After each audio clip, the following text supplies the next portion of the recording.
Ja, was macht das eigentlich mit der Bevölkerung, mit der Gesellschaft? Darum drehte sich auch unsere Frage des Tages gestern. Wir wollten nämlich von Ihnen wissen, ob Sie sich aufgrund des jüngsten Anschlags in Solingen unsicherer in öffentlichen Räumen fühlen. Und hier also noch mal die Ergebnisse.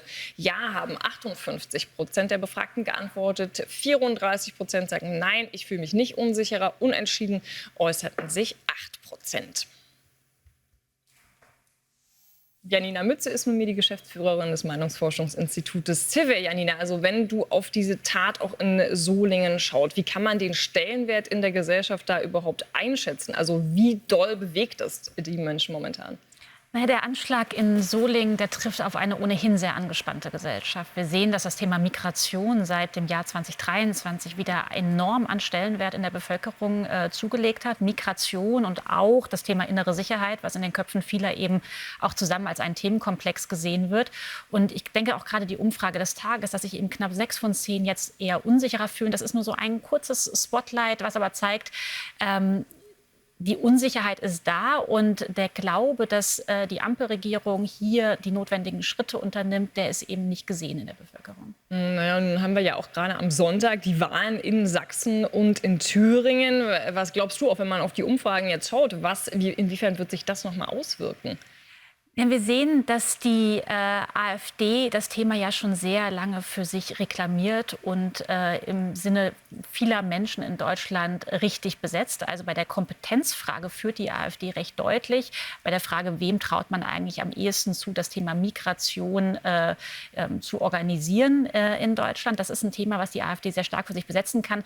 Deshalb ist es nicht automatisch davon auszugehen, dass der Anschlag in Solingen jetzt noch mal zu deutlichen Verschiebungen in den Wahlergebnissen führt zugunsten der AfD. Das könnte passieren, aber ich gehe davon aus, dass das Thema eigentlich schon sehr lange positiv besetzt wird bei der AfD.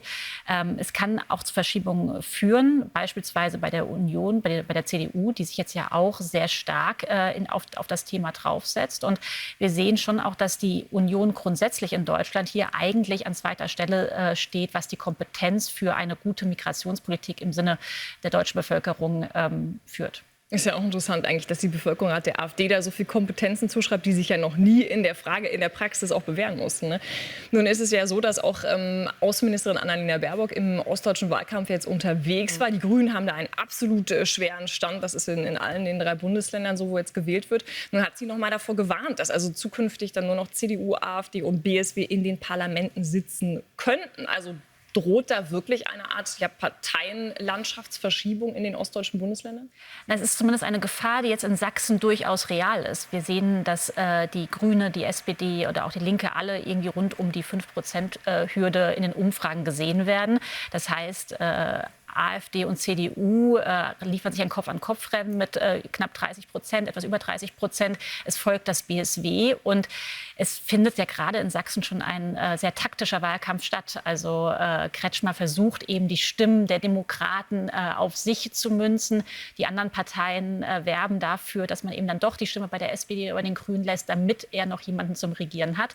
Also das wird sehr spannend sein, zu sehen, wie sich dann wirklich die taktischen Wähler entscheiden. Janina Mütze, danke für diesen Überblick nochmal. Also das wären entscheidende Wahlen, die wir dann am Wochenende auch sehen werden. Danke dir.